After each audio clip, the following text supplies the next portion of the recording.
Good morning student. आज हम class 8 का संस्कृत का 9वां पाठ षड ऋतु वर्णनम पढ़ेंगे। षड ऋतु अर्थात 6 ऋतु। यहाँ हम 6 ऋतुओं के बारे में पढ़ेंगे। अस्माकं देशे षड ऋतवः भवन्ति। हमारे देश में 6 ऋतुएं होती है। ते इमे वसंत ग्रीष्म वर्षा शरद हेमंत शिशिराश्च। वे इस प्रकार हैं: बसंत, ग्रीष्म, वर्षा, शरद, हेमंत और शिशिर। एतेषु वसंतः ऋतुराज इति कथ्यते। इनमें बसंत ऋतुराज कहलाता है। अस्यागमः माघ शुक्ल पंचम्याः तिथौ भवति। इसका आगमन माघ शुक्ल पंचमी तिथि को होता है। अस्मिन् दिने वाग्देव्याः पूजनमपि भवति। वाग्देव्याः माने वाणी की देवी माता सरस्वती। इस दिन वाणी की देवी सरस्वती माता का पूजन होता है। वसंते समशीतोष्ण वातावरणम भवति।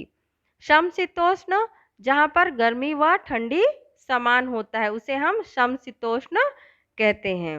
बसंत ऋतु के समय ठंड व गर्मी समान होती है। शीतलः मंदः सुगंधः मलयानिलः प्रवहति। धीमी व ठंडी मलय पर्वत से बहने वाली सुगंधित हवा बहती है। वने उपवने च विविधानि पुष्पाणि विकसन्ति। वन और उपवन में अर्थात बगीचों में अनेक प्रकार के फूल खिल जाते हैं। पिकाः कुजन्ति। पिकाः माने कोयल। कोयल कूकती है। वनचराः नभचराः प्रमुदिता भवन्ति। प्रमुदिता माने प्रसन्न। वनचरा माने वन में चरने वाले और नभ में चरने वाले अर्थात पशु पक्षी कैसे दिखाई देते हैं? प्रसन्न होते हैं, प्रसन्न दिखाई देते हैं। वृक्षाः नव पल्लवानि धारयन्ति।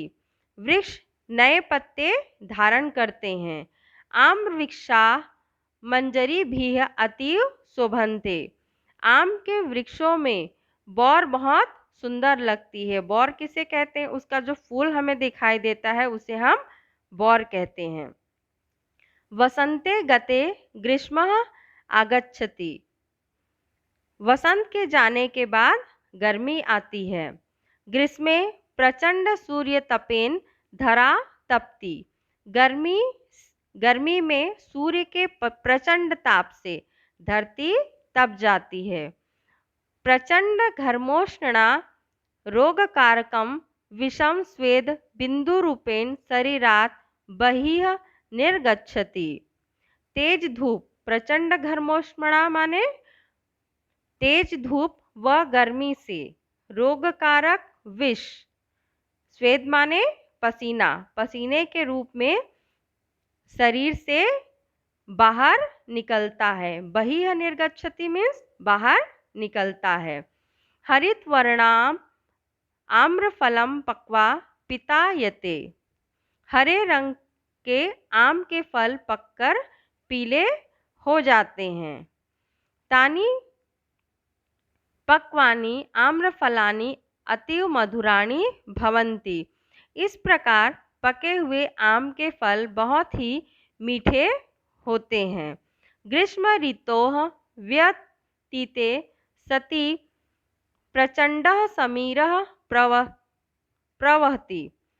गर्मी की ऋतु बीतने पर तेज हवाएं चलती है। स एव वर्षा ऋतोः आगमनम सूचयति। यह वर्षा ऋतु के आगमन की ही सूचना देती है। वर्षा ऋतौ जलतः स्वजल धाराभिः पृथ्वीं पूरयति। वर्षा ऋतु में बादल अपने जल की धारा से पृथ्वी को तृप्त कर देते हैं। कृषकाः कृषि भूमिं हलेन कर्षन्ति बीज वपन्ति च। कृषकाः अर्थात किसान। किसान हल से खेत जोतते हैं और बीज बोते हैं। अतिवृष्ट्या नद्यः जलेन परिपूर्णाः भवन्ति।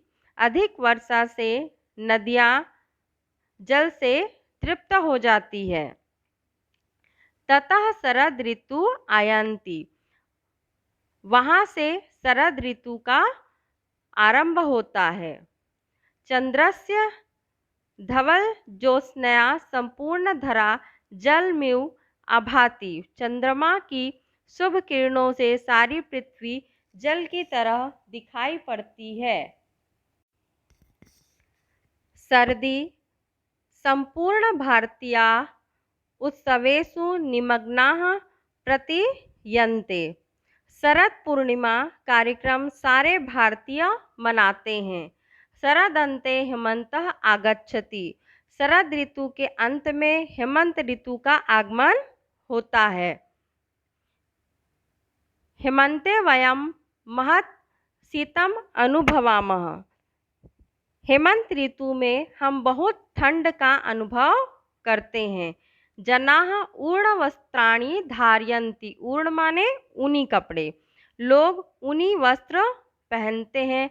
दिवसः लघु निशा च दीर्घा भवन्ति। दिन छोटा और रात बड़ी होती है। अस्मिन् काले तण्डुलयुक्ताः शालयः कनकप्रभा इव दृश्यन्ते। इस समय चावल युक्त धान सोने के समान, कनक माने सोने के समान, कांति युक्त दिखाई देते हैं।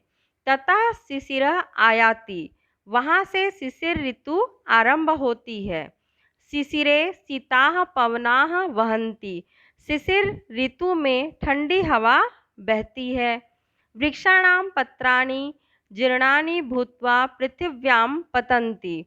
वृक्षों से पत्ते जीर्ण होकर, जीर्ण माने पककर या पककर वे गिरने लगते हैं। जीर्ण होकर पृथ्वी पर गिरने लगते हैं।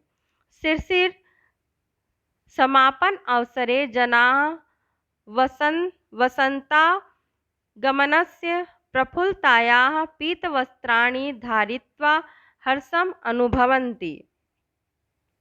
शिशिर के समापन के अवसर पर लोग वसंत के समय पर प्रफुल्लित होकर पीले वस्त्र पहनते हैं और खुशी का अनुभव करते हैं।